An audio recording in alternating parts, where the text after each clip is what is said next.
माझं नाव संयम देशमाने आणि मी आपल्या सर्वांचं स्वागत करतो इन्स्पायरिंग इंग्लिश अकॅडमी छत्रपती संभाजीनगरमध्ये. The best online, the best offline academy in Maharashtra. जर कोणतरी आठवण काढतं यार माझी, मला गुचका येतात कधीपासून. जर तुम्ही संभाजीनगरमध्ये राहताय आणि ऑनलाईन किंवा ऑफलाईन क्लास जॉईन करायची, तुम्हाला माझ्या समोरासमोर बसून तुम्हाला शिकायचं, तर या ना यार अकॅडमीमध्ये, काय येत नाही आहे तुम्ही. आणि जर तुम्हाला ऑनलाईन शिकायचं असेल, घरी कुठेही तुम्ही जगाच्या कोणत्याही कानाकोपऱ्यामध्ये असा, तिथं बसून तुम्हाला शिकायचं तरीसुद्धा काही प्रॉब्लेम नाही आहे. बिलकुल basic to advance we are going to understand, we are going to learn. Okay, चलो. बाकी बुक घ्यायचं असेल तुम्हाला, ह्याच्यावर जे मी बुक सुरू केलं आहे त्यासाठी दिलेल्या नंबरवर कॉन्टॅक्ट करा, बुक मागवून घ्या. बुकचा स्टॉक रिफिल झालेला आहे, संपल्यावर मग तुम्हाला वेट करावं लागेल. आणि हजारो विद्यार्थी त्याच बुकच्या माध्यमातून इंग्रजी शिकलेले आहेत. पिढ्याना पिढ्या तुम्हाला हे बुक चालेल यार, असं का समजत नाही आहे तुम्ही. एक ओके, काही ट्रस्ट इश्यूजची गोष्ट नाही आहे. Take it easy, go easy आणि बुक मागून घ्या आपल्या घरी. 7 दिवसामध्ये बुक येऊन जाईल.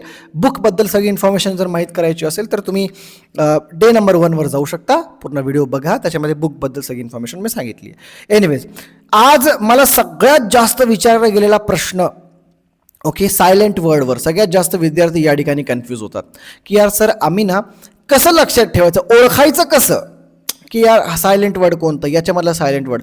नीट लक्षामध्ये घ्या, सायलेंट वर्ड तुम्हाला शिकवलं आहे. जर नसेल शिकलं, जर नसेल लक्षामध्ये राहिलं तर एकदा वापस व्हिडिओ बघा, समजून घ्या. मी तुम्हाला सांगितलं होतं सायलेंट वर्ड म्हणजे काय. सायलेंट वर्ड म्हणजे एखाद्या वर्डमध्ये एखादा लेटर हा सायलेंट असणं, म्हणजे तो लेटर त्या ठिकाणी असणे, त्याचं अस्तित्व, ठीक आहे, एक्झिस्टन्स त्या ठिकाणी असणे, पण त्याचं प्रोनाउन्सिएशन किंवा उच्चार त्याचा त्या ठिकाणी नसणे.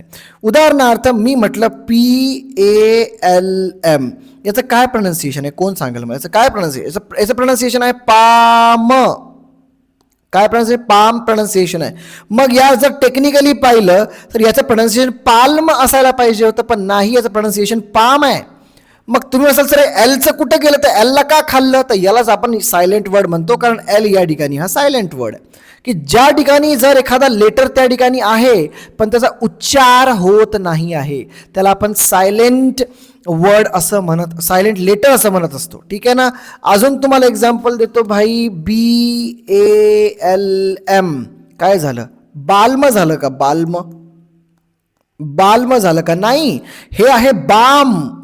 या ठिकाणी एल का आलं, अरे एल सायलेंट आहे या ठिकाणी. अजून तुम्हाला एक्झाम्पल दिले होते मी, ISLAND काय झालं, आइसलँड म्हणसाल तुमच्यापैकी खूप लोक, कारण एस आहे ना, पण नाही, या ठिकाणी एस हा जो लेटर आहे हा सायलेंट आहे. याला नाही सारखं ट्रीट करा. लिहिताना लिहायचं, स्पेलिंग जेव्हा जेव्हा लिहायची गरज पडेल त्या ठिकाणी एस लिहायचं, पण बोलताना उच्चार करताना एस कुठंच लिहायचं नाही. याला आपण सायलेंट वर्ड म्हणतो. याचं प्रोनाउन्सिएशन आयलँड झालं.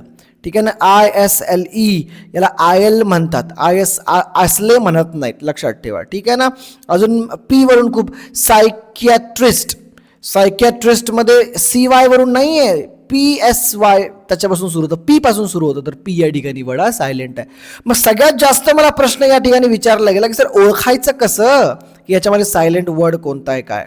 बघा, तसं पाहिलं नाही यार तर थोडं हार्ड आहे. म्हणजे काय, तुम्ही असं ओळखू शकत नाही की कोणता वर्ड याच्यामधला सायलेंट आहे, कोणता काय. तुम्हाला एकदा अंडरस्टँड, तुम्हाला एकदा लक्षात ठेवावं लागेल की यार अच्छा, फॉर एक्झाम्पल तुम्हाला एक्झाम्पल तुम्ही या ठिकाणी KNIFE, ठीक आहे, एक्झाम्पल तुमचं आहे KNIFE हा वर्ड आहे. आता ज्या विद्यार्थ्यानं हा वर्ड पहिल्यांदा पाहिला, बाई तो काय वाचणार, कनाईफ वाचणार, कारण पहिल्यांदा रूलच्या अकॉर्डिंग KN न होतं आणि IFE कनाईफ होतं, बरोबर, कनाईफ वाचणार. ठीक आहे. मग त्याने एकदा वाचलं पण ते चुकीचं आहे, मग त्याला एकदा कन्फर्म करावं लागेल की अरे नाईफ आहे का काय. मग त्याला जेव्हा कळेल ना की हे नाईफ नाही आहे, हे नाईफ आहे आणि याच्यामधला के हा सायलेंट आहे, तर ही गोष्ट लक्षात ठेवा. समजलं, हाच एक उपाय आहे. आणि मग काय करणार, लक्षात ठेवलं की मग जेव्हा जेव्हा KNIFE वर्ड समोर आला तर तो नाईफच वाचणार. सो सगळ्यात पहिली गोष्ट मेमोराईज करा. दुसरी सगळ्यात इझी गोष्ट सांगतो, पॅटर्न लक्षामध्ये ठेवा. पॅटर्न म्हणजे काय, जेव्हा जेव्हा के आणि एन सोबत आलंय त्याच्यामधला के हा सायलेंट राहिलेला आहे. जेव्हा उदाहरणार्थ KNIFE, ठीक आहे. अजून बघा या ठिकाणी वर्ड दिलाय मी तुम्हाला, नो, KNOW, KNEEE, ठीक आहे, KNEE म्हणजे काय, नी, गुडघा, बरोबर. पॅटर्न लक्षामध्ये ठेवायचे. म्हणजे काय, दोन वर्ड जर का जवळ आले, कोणते वेगळे, उदाहरणार्थ के आणि एन, तर के आणि एन जर का सोबत आलं तर त्याच्यामधला के हा सायलेंट होतो. हे लक्षात ठेवा, कधी लक्षात ठेवा, हे पॅटर्न लक्षात ठेवायचं. ठीक आहे ना. के आणि एन सोबत आलं तर ते काय होतं, के त्याच्यामधला सायलेंट होतो. तुम्हाला के सायलेंट करून एन पासून वाचायचं, याच्यामध्ये पण एन पासून वाचायचं. बघा या ठिकाणी बघा पॅटर्न बघा. ठीक आहे, के एन, तर के एनला सायलेंट ठेवा. के एन जर का असेल समजा कोणत्याही वर्डमध्ये तर त्याच्यामधला के हा सायलेंट असतो. बघा एक्झाम्पल नाईफ, आता याच्यामधला के एन आहे तर के सायलेंट आहे. नो, के एन सायलेंट आहे. ठीक आहे, के सायलेंट आहे. के एन आहे पण के सायलेंट आहे. नी, के एन ओ सी के सायलेंट आहे. नॉक आहे त्याच्यामध्ये, के आहे पण पॅटर्न लक्षामध्ये ठेवा. के एन असेल तर के सायलेंट होतो.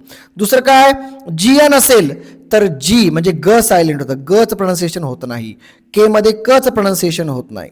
ठीक आहे ना. बघा आता उदाहरणार्थ जे एन. ओके, नॉम. आता बघा जी एन सोबत आहे याच्यामध्ये, मग लक्षात ठेवा पॅटर्न लक्षात ठेवा. जी एन असेल तर जी सायलेंट होतं, गचा उच्चार करायचा नाही. ठीक आहे, मग याला हाईड करून टाका, नॉम होतं ते. ओके, नॉ, नाश, यांचे पण वेगवेगळे वर्ड आहेत. आता हे नाश म्हणजे काय मला माहीत नाही. ओके, आमच्या बुकच्या पॅटर्नमध्ये मी टाकलेलं आहे. Okay fine. डब्ल्यू आर असेल, डब्ल्यू आर असेल तर याच्यामधला डब्ल्यू व हा वर्ड सायलेंट आहे. ओके, फॉर एक्झाम्पल बघा राईट वर्ड आहे, डब्ल्यू आर सोबत आहे, डब्ल्यू आर सोबत बघा, डब्ल्यू आर सोबत आहे, मग डब्ल्यू आर सोबत आहे याचा अर्थ डब्ल्यूचं काही काम नाही, वचा उच्चार करायचा नाही, राईट नाही म्हणायचं, RITE राईट म्हणायचं. बघा या ठिकाणी डब्ल्यू आर सोबत आहे, डब्ल्यू खाऊन टाका, रॉंग म्हणा. या ठिकाणी डब्ल्यू आर सोबत आहे, रिस्ट म्हणा, रॅप म्हणा, डब्ल्यू खाऊन टाका. डब्ल्यू आर सोबत आलं तर त्या ठिकाणी डब्ल्यू हे सायलेंट होऊन जातं. हे पॅटर्न लक्षामध्ये ठेवायचं. पुढे काय, पुढे आहे बघा MB. MB ह्या वर्ड एंड शेवटी जर का असेल तर, ठीक आहे ना. फॉर एक्झाम्पल बी आहे, MB मध्ये MB जर काही शेवटी असेल त्याच्यामधलं बी हे सायलेंट होतं, बचा उच्चार तुम्हाला करायचा नाही आहे.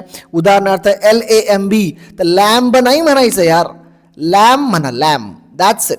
ठीक आहे, थंब, थंब नाही, थम्सअप म्हणतो आपण, थम्सअप. बघा कधी थम्सअप पितो थम्सअप म्हणतो, थम्स अप नाही म्हणत. ठीक आहे ना, बी खाऊन टाकतो आपण. MB असेल बी खाऊन टाका, कॉम. Okay, bomb. ठीक आहे, क्लिअर आहे. बघा सोबत GH असेल तर, GH असेल तर काय, आफ्टर अ वॉवल. GH असेल तर त्या ठिकाणी काय होतं बघा, वॉवल म्हणजे काय, वॉवलच्या नंतर, उदाहरणार्थ IGH आहे या ठिकाणी. ठीक आहे, आय असेल, आय आहे हा वॉवल आहे आणि GH आहे, मग काय याच्यामधलं GH घ सायलेंट होऊन जातं. मग या नाईट म्हणा, याला GH खाऊन टाका, GH खाऊन टाका, GH खाऊन टाका, कुठे रे, हां ठीक आहे. बघा लाईट. ओके, तर GH, थॉट, ठीक आहे. डॉटर, GH खाऊन टाका. GHचं घ प्रोनाउन्सिएशन करायचं नाही जर का कोणत्याही वॉवल नंतर जर का GH असेल. बघा या ठिकाणी यू आहे, या ठिकाणी ओ आहे, या ठिकाणी आय आहे, GHच्या आधी. समजलं ना. ठीक आहे, PS असेल तर P सायलेंट होऊन जातं. बघा PS जर का सोबत असतील तर बघा सायकोलॉजी झालं, हे साल्म झालं, सायकिक झालं, याच्यामधलं P हे सायलेंट आहे. ठीक आहे ना, जर का PS सोबत असेल तर P सायलेंट होऊन जातं. PN असेल तर P सायलेंट होऊन जातं, उदाहरणार्थ न्यूमोनिया. ठीक आहे, न्यूमोनिया. PT असेल तर P सायलेंट होऊन जातं. ओके, टेरोडॅक्टाईल. ओके, टॉसिस. ओके, RH सोबत असेल तर H सायलेंट होऊन जातं, हचा उच्चार निघत नाही. बघा उदाहरणार्थ H सायलेंट आहे. राईम, राईनो, रेटॉरिक, H नाही, रटॉरिक नाही करणार, राईम नाही करायचं त्याला, राईम, R, H सायलेंट करायचं. जर Rच्या नंतर H असेल तर त्या ठिकाणी H हे सायलेंट होऊन जातं. हे पॅटर्न तुम्हाला काही लक्षामध्ये ठेवावे लागतील आणि हे पॅटर्न जर लक्षामध्ये ठेवसाल तर तुम्ही सायलेंट वर्ड हे इझिली ओळखू शकाल. सायलेंट वर्ड हे लक्षामध्ये तुमच्या राहतील. पॅटर्न लक्षामध्ये ठेवा आणि एकदा पॅटर्न लक्षामध्ये आलं तर ते वर्ड्स वाचायला प्रयत्न करा 10 वेळेस. ओके, आय क्लिअर, समजलं. तर अशा प्रकारे तुम्ही सायलेंट वर्ड काय असतं हे मागच्या लेसनमध्ये बघून घ्या, कशा प्रकारे वाचतात हे बघून घ्या. मी तुम्हाला खूप त्या बुकमध्ये सुद्धा एक्झाम्पल दिलेले आहेत, so please check that out.